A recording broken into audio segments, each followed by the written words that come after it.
Assalamualaikum warahmatullahi wabarakatuh. Perkenalkan, nama saya Ripal Pandu Pratama, NPM 224111130, Manajemen 22B. Ukuran penyebaran data tunggal. Pentingnya memahami ukuran penyebaran data tunggal dalam statistik. Ukuran penyebaran data tunggal dalam statistika penting untuk dipahami karena dapat memberikan informasi bagaimana data tersebar di sekitar nilai tengahnya. Informasi ini dapat digunakan untuk memahami karakteristik Anda. Ukuran penyebaran data dapat membantu kita memahami bagaimana data tersebar di sekitar nilai tengahnya. Misalnya, jika ukuran penyebaran data kecil, maka data tersebut cenderung berpusat di sekitar nilai tengahnya. Sebaliknya, jika ukuran penyebaran data besar, maka data tersebut cenderung terbesar lebih luas dari sekitar nilai tengahnya. Membandingkan data dari kelompok yang berbeda. Ukuran penyebaran data dapat digunakan untuk membandingkan data dari kelompok yang berbeda.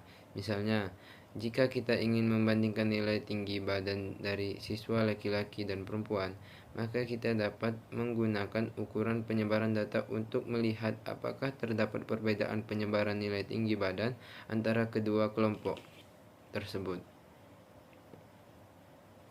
Berikut adalah beberapa ukuran penyebaran data tunggal yang umum digunakan dalam statistik. Rentang adalah jarak antara nilai tertinggi dan nilai terendah dalam rata. Rentang merupakan ukuran penyebaran data yang paling sederhana, tetapi tidak terlalu akurat karena hanya dipengaruhi oleh dua nilai data saja. Jangkauan kuartil. Jangkauan kuartil adalah jarak antara kuartil ketiga dan kuartil pertama. Jangkauan kuartil merupakan ukuran penyebaran data yang lebih akurat daripada rentang karena dipengaruhi oleh lebih banyak nilai data.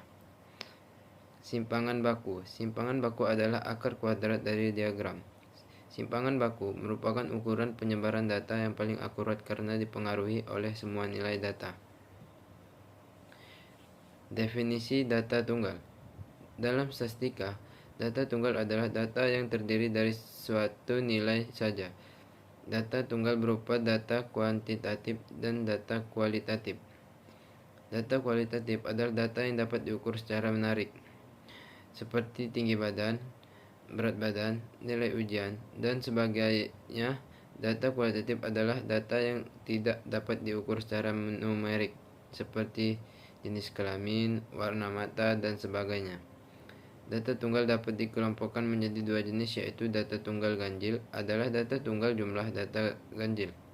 Untuk mencari median data tunggal ganjil, cukup urutkan data dari nilai terkecil ke nilai terbesar, dan nilai tengahnya adalah median data tersebut. Data tunggal genap adalah data tunggal yang jumlah data genap. Untuk mencari jumlah data tunggal genap, cukup urutkan data dari nilai terkecil ke nilai terbesar, dan jumlah data di sisi kiri dan kanan. Nilai tengah harus sama. Nilai tengahnya adalah rata-rata dari dua nilai berbeda dari tengah. Kenapa memahami penyebaran data penting? Memahami penyebaran data penting karena dapat memberikan informasi tentang bagaimana data tersebar di nilai tengahnya. Informasi ini dapat digunakan untuk memahami karakteristik data. Penyebaran data dapat membantu kita untuk memahami bagaimana data besar di sekitar nilai tengahnya. Misalnya, jika penyebaran data kecil, maka data tersebut cenderung berpusat di sekitar nilai tengahnya. Sebaliknya, jika penyebaran data besar, maka data tersebut cenderung terbesar lebih luas di nilai tengahnya. Membandingkan data dari kelompok yang berbeda. Penyebaran data dapat digunakan untuk membandingkan data dari kelompok yang berbeda. Misalnya, jika kita ingin membandingkan nilai ujian matematika dari siswa laki-laki dan perempuan, maka kita dapat menggunakan penyebaran data untuk melihat apakah terdapat perbedaan penyebaran nilai ujian matematika antara kedua kelompok tersebut. Jenis-jenis ukuran penyebaran data tunggal. Ukuran penyebaran data tunggal adalah ukuran yang digunakan untuk menunjukkan seberapa jauh data terbesar dari nilai tengahnya. Ukuran penyebaran data tunggal dapat dibedakan menjadi dua jenis, yaitu ukuran penyebaran absolut adalah ukuran penyebaran data yang dihitung tanpa mempertimbangkan nilai tengah data. Ukuran penyebaran absolut yang umum digunakan adalah rentang dan jangkauan kuartil. Ukuran penyebaran relatif. Ukuran penyebaran relatif adalah penyebaran data yang dihitung dengan pertimbangan nilai tengah data. Ukuran penyebaran relatif yang umum digunakan adalah ragam dan simpangan baku. Berikut adalah penjelasan singkat tentang masing-masing jenis ukuran penyebaran data tunggal. Rentang adalah jarak antara nilai tertinggi dan nilai terendah dalam data. Jangkauan kuartil adalah jarak antara kuartil ketiga dan kuartil pertama.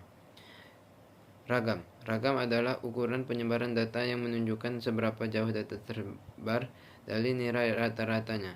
Simpangan baku akar kuadrat dari diagram. Kesimpulan, penyebaran data tunggal merupakan ukuran seberapa jauh data tersebar dari nilai tengahnya. Penyebaran data tunggal dapat dibedakan menjadi dua jenis, yaitu ukuran penyebaran absolut dan ukuran penyebaran relatif.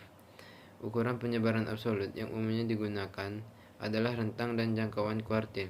Ukuran penyebaran data relatif yang umumnya digunakan adalah ragam simpangan baku. Pemilihan ukuran penyebaran data tunggal yang tergantung pada tujuan analisis data yang dilakukan. Memahami penyebaran data tunggal penting karena dapat memberikan informasi tentang karakteristik data. Membandingkan data dari kelompok yang berbeda, membuat keputusan, mengidentifikasikan outliers, dan mengembangkan model prediksi. Terima kasih. Assalamualaikum warahmatullahi wabarakatuh.